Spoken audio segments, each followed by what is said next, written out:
Salut, prends soin de toi. Je crois que c'est la phrase que l'on entend le plus souvent ou que l'on voit le plus souvent actuellement.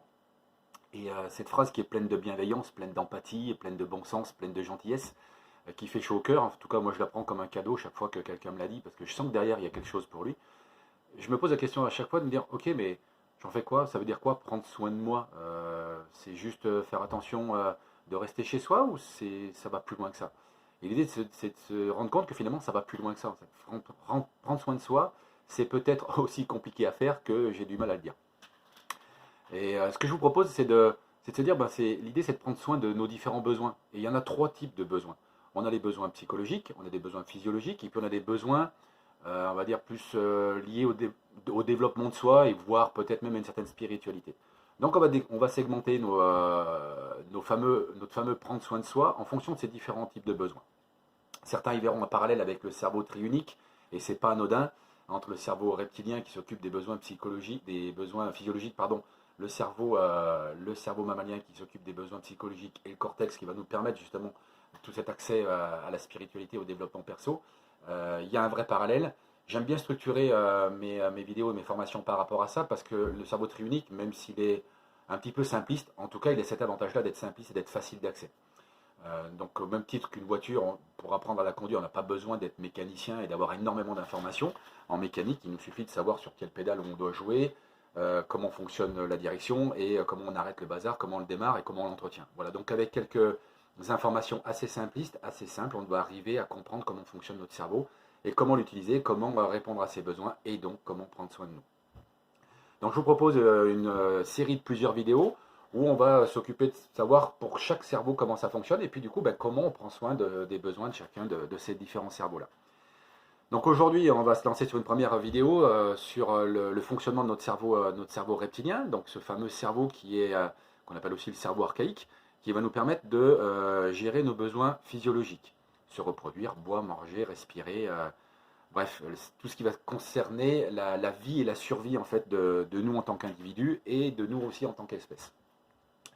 Donc pour ça, on va juste essayer là, encore une fois de segmenter les choses pour qu'on puisse les retenir et que ce soit assez simple à se rappeler. Notre cerveau reptilien, il y a trois choses qu'il faut savoir.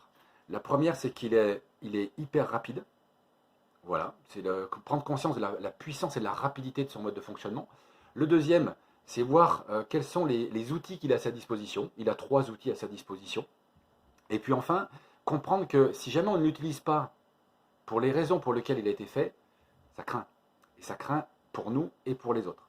Donc je vais segmenter ma vidéo donc, en trois temps. Donc cette première partie, c'est comprendre la rapidité et la puissance du mode de fonctionnement de ce cerveau reptilien. C'est un système qui est hyper rapide, c'est-à-dire que face à un danger, dans notre cerveau, il y a quelque chose qui va court-circuiter en fait notre pensée. C'est-à-dire qu'on n'aura plus accès à notre conscience. Il va y avoir ce système qu'on appelle le système court qui se met en place et qui va court-circuiter tout ça pour nous permettre de réagir rapidement sans perdre de temps face à un danger immédiat. Et j'insiste, face à un danger immédiat. Avoir des craintes pour l'avenir, c'est pas ce cerveau-là qui s'en occupe. Ok? Là, on parle de danger immédiat. C'est-à-dire que d'un coup comme ça, si je vais faire ça, vous avez probablement sursauté. Et vous n'aviez absolument aucun accès, aucune possibilité de calmer ça. C'est-à-dire que tant que votre cerveau reptilien perçoit un danger, c'est lui qui prend les commandes. Et il les prend le temps qu'il perçoit ce danger. Et vous vous rendez compte à quelle vitesse ça se déclenche. Là, ça a été mesuré, ça, hein, scientifiquement, ça a été mesuré. Ce cerveau-là réagit en 1/32e de seconde. Donc consciemment, on peut rien faire, c'est pas possible. Notre conscient est plus lent que ça. 1/32e de seconde. Amusez-vous à essayer de le chronométrer, vous allez voir que c'est chaud. Hein. Donc c'est vous rendre compte que cette puissance de rapidité aussi, il y a aussi derrière une puissance de maintien dans l'effort. C'est ça qui va nous permettre en fait de réagir, de sursauter comme vous l'avez fait et donc d'éviter peut-être un accident et d'avoir des réflexes pour éviter un accident un jour. Et tout ça est permis grâce à plusieurs hormones que l'on va sécréter parce que pour tendre vos muscles, comme vos muscles sont tendus là, dans cet exemple, ben, il faut qu'il y ait tout un tas d'hormones qui soient sécrétées. Et parmi ces hormones-là, il y en a une qui va nous intéresser plus particulièrement, qui est le cortisol. On va dire que c'est une hormone superbe qui permet de soulever des montagnes, on va dire ça comme ça, mais qui peut s'avérer dangereuse si on n'a pas d'action. Si on sécrète cette hormone-là, mais qu'on ne l'utilise pas, elle est tellement puissante cette hormone qu'elle risque d'avoir des effets néfastes sur notre organisme. Mais on y reviendra plus tard. Donc première chose, c'est vous rendre compte de la puissance de ce cerveau-là et de sa rapidité d'action. Et bien prendre conscience que lorsqu'il est aux manettes, il est aux manettes. C'est-à-dire que tant que votre cerveau reptilien va percevoir un danger, il va continuer de gérer notre comportement. Et ça, il faut bien l'avoir en tête. On n'aura accès de nouveau à notre comportement que lorsque le danger aura disparu. Et on parle bien de danger immédiat. Okay, donc dans ces modes de fonctionnement là, notre deuxième partie pour comprendre les modes de fonctionnement de ce cerveau, il y en a trois. Quand il se sent en danger, notre cerveau reptilien, notre cerveau archaïque, va soit opter pour l'attaque, soit opter pour la fuite, soit nous faire opter pour l'immobilisme. On va faire le mort, on va attendre que le danger passe. S'il n'est pas dans ces trois cas de figure, donc il ne considère qu'il n'y a pas d'attaque, il est dans un autre mode de fonctionnement qui est un mode calme. Donc vous imaginez un reptile, on va prendre l'exemple d'un crocodile par exemple, il est dans sa mare, dans son étang là, il a juste les yeux qui dépassent, mi-clos, il est calme, il est posé, il est en mode veille, et tout se passe bien, donc il n'y a pas d'activation de ce cerveau-là. Donc c'est, en absence de danger, c'est une sérénité dans laquelle on devrait se retrouver tout le temps. Et je parle bien de danger imminent, c'est-à-dire que, mis à part un guignol qui pousse un cri sur une vidéo, il n'y a pas de raison de se sentir attaqué, de se sentir en danger. Si ce n'est dans des cas très particuliers qu'on a connus dans un passé proche. On va prendre l'exemple des attentats. Vous allez voir que notre cerveau reptilien a été à l'origine des modes de fonctionnement dans ces cas-là. Si on prend l'exemple du Bataclan, le cerveau reptilien des gens qui s'en sont sortis sont partis sur une option de faire le mort. C'est des gens qui sont restés cachés derrière une porte dans un recoin tout fermé, tout cloisonné, sans bouger, sans rien faire pendant des heures. Si on devait faire ça en disant bah tiens, je suis motivé pour le faire, il en faudrait la motivation pour ne pas bouger, pour se taire, pour ne pas parler pendant des heures. On serait probablement incapable de le faire. Ce cerveau-là a tellement de puissance qu'une fois qu'il est aux manettes, il est capable de nous faire ça. Si on prend l'exemple de Nice, la personne qui a arrêté le camion fou à Nice, il a attaqué le camion fou avec un scooter, alors qu'on lui tirait dessus. Donc c'est juste vous rendre compte que ce cerveau-là, quand il est aux commandes, il est capable de nous faire des choses dont on n'a même pas conscience. Vraiment, c'est ça qui est important de comprendre, c'est qu'on n'a pas de conscience pour ça. Il semblerait même, alors là, j'ai pas de preuves et on n'a pas de preuves parce que malheureusement, ce sont des gens qui sont décédés, mais les personnes qui ont sauté du World Trade Center par les fenêtres, c'était des personnes qui étaient sous l'emprise de leur cerveau reptilien en train de fuir. En disant c'est la seule solution, c'est la fuite. Peut-être que j'arriverai en bas avec de gros dommages, mais c'est la seule solution que je vois pour me maintenir en vie ou en survie. Donc c'est vous rendre compte à quelle est la puissance de ce cerveau-là et le fait il prend le contrôle et qu'on n'a pas possibilité de reprendre la main dessus. Et c'est souvent que quand des expressions, on va dire bah tiens j'étais hors de moi, ou je ne comprends pas ce que j'ai fait. En fait c'est comme si quelqu'un d'autre était aux commandes. Ça veut dire que c'est votre cerveau reptilien qui est aux commandes dans ce cas de figure-là. Ça peut être le cas sur des grosses colères ou autres par exemple qu'on va retrouver aussi. Et c'est là qu'on va se rendre compte qu'on n'a peut-être pas donné accès à la bonne partie de notre cerveau pour gérer cette situation. Donc si je résume ce qu'on a vu jusqu'à présent, un cerveau hyper efficace, hyper rapide, hyper puissant, qui a 3 modes de fonctionnement, et pas 4, il n'en a que 3, et quand il n'est pas dans ces 3-là, il en a effectivement un 4e qui est le repos, mais il a 3 modes de fonctionnement et pas d'autres. Attaque, fuite, immobilisme. Et c'est se rendre compte que si jamais on utilise ce cerveau-là, à un moment où on se croit en danger, mais on ne l'est pas vraiment, c'est là où ça va partir en cacahuète, et c'est là où il faut faire attention. Je vais prendre l'exemple de ce que l'on vit actuellement, par exemple, sur la crise du coronavirus. On a une anxiété, on a une inquiétude. Donc, du coup, on se sent en danger. Du coup, si on se sent en danger, notre cerveau reptilien se met en route et on va venir sécréter ces fameuses hormones, notamment le cortisol. Le problème, c'est qu'on n'a pas d'action à faire. On est chez soi, on est sur le canapé, on n'a pas d'action à mener. Comme tout à l'heure, quand vous avez sursauté, vous évacuez votre cortisol. Vous évacuez cette énergie. Là, on ne peut pas. Donc, on va le garder en soi. Et le problème, c'est que le garder en soi, ça devient un poison. C'est tellement énergétique, cette affaire-là, que ça va venir nous bouffer de l'intérieur. On peut pratiquement dire ça.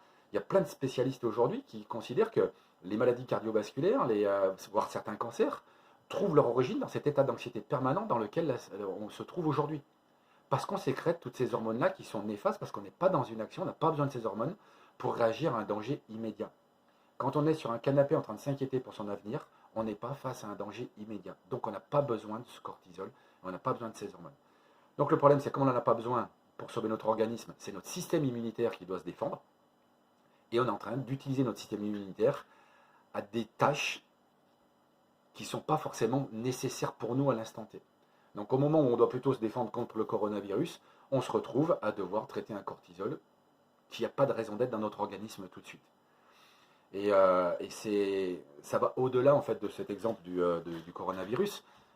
Certains spécialistes de cancer notamment estiment que tant qu'on n'a pas accepté, on va dire accueillir, parce qu'accepter c'est compliqué, mais quand on n'a pas lâché prise et accueilli cette maladie, en fait on est dans un système de lutte interne où on va s'inquiéter sur le fait qu'on ait cette maladie. Le fait de s'inquiéter génère de la peur génère notre cortisol, et donc on va se retrouver avec un poison à l'intérieur du corps que notre corps doit évacuer, alors qu'en même temps il doit lutter contre des cellules cancéreuses. Donc c'est là où c'est important de comprendre que ce truc-là, c'est vraiment une déviance de notre système de survie que l'on n'utilise pas comme il faut. Alors pas de culpabilisation, hein, forcément, si on ne nous l'explique pas, on ne peut pas l'inventer cette histoire-là. Donc c'est juste prendre conscience que quand il n'y a pas de danger immédiat, on ne doit pas créer ce cortisol. Sinon, on va se créer un poison pour nous et aussi pour les autres. Puisque forcément, si on prend l'exemple de ce qui se passe actuellement, j'ai cette inquiétude, je sécrète mon cortisol, j'ai ça en moi, j'ai cette énergie, je regarde les informations, c'est anxiogène, ça ne me fait que de m'inquiéter. Hier encore, on a appris qu'effectivement ça allait un petit peu mieux en Italie et en Espagne. Ben, ce n'est pas la première information qu'on a eue sur les médias. On a d'abord eu l'information que ça commençait à être catastrophique aux États-Unis et en Angleterre. Et puis à la fin, ils sont venus nous dire ah ben oui, mais ça va mieux en Espagne et en Italie. En fait, on est constamment abreuvé d'informations anxiogènes. Donc ça va constamment me mettre dans cette position-là de créer, de sécréter mes hormones. Le souci, c'est qu'à un moment donné, j'ai cette énergie-là en moi et je ne vais pas pouvoir m'empêcher d'aller, non seulement je suis contaminé, mais je vais aller contaminer les autres. C'est-à-dire je vais aller sur les réseaux sociaux et puis je vais aller attaquer, puisque ce cerveau-là ne sait faire que attaquer, fuir ou rester immobile. Donc je vais aller attaquer. Et donc je vais attaquer tous ceux qui passent à proximité de moi. Ça peut être mes proches, mais ça peut être aussi ma communauté sur les réseaux.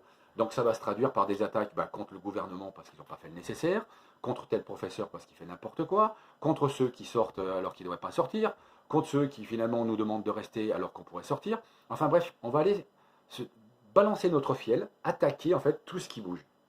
Tout ce qui bouge. Et là où ça devient un cercle vicieux, c'est que forcément quand je vais attaquer sur les réseaux sociaux, je vais probablement avoir des réponses. Ces réponses, ça va être des critiques, ça va être elles aussi des attaques.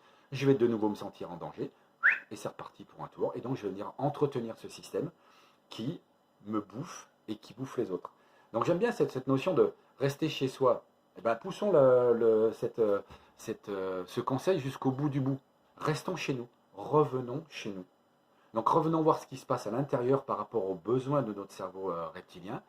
Revenons voir comment on pourrait calmer tout ça pour éviter d'en mettre de partout chez les autres. Et de contaminer tout le monde. Parce que quand on réfléchit 2 secondes, c'est-à-dire que dès qu'on arrive à calmer ce cerveau reptilien et qu'on passe à notre étage humain, si tu prends un peu de recul, tu te dis ouais, non, mais en fait j'écris n'importe quoi. Je suis en train de pourrir le gouvernement sur le fait qu'ils n'ont pas anticipé, mais il y a 2 ans, je pourrissais le gouvernement parce qu'ils avaient trop anticipé sur les vaccins. Enfin 2 ans, ça remonte à plus de 2 ans. Donc à un moment donné, tu ne peux pas gueuler à la fois parce que ça anticipe trop, et puis en gueuler un moment après parce que ça anticipe pas. Enfin, il faut choisir. Et c'est là que tu te rends compte que ton cerveau reptilien ne sait pas gérer ça, il ne sait pas se projeter, il ne sait pas pondérer les choses. Ça, c'est ton cortex qui sait le faire. Mais ton reptilien, il ne sait qu'attaquer, ou fuir, ou rester immobile.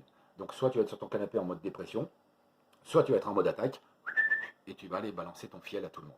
Donc évitons de faire ça, et ce que je vous propose, c'est de nous revoir dans une prochaine vidéo pour dire, ok, mais maintenant j'en fais quoi de ça? Comment je fais pour alimenter ces besoins-là, et comment je fais pour prendre soin de mon cerveau reptilien? Vous avez compris comment il fonctionne.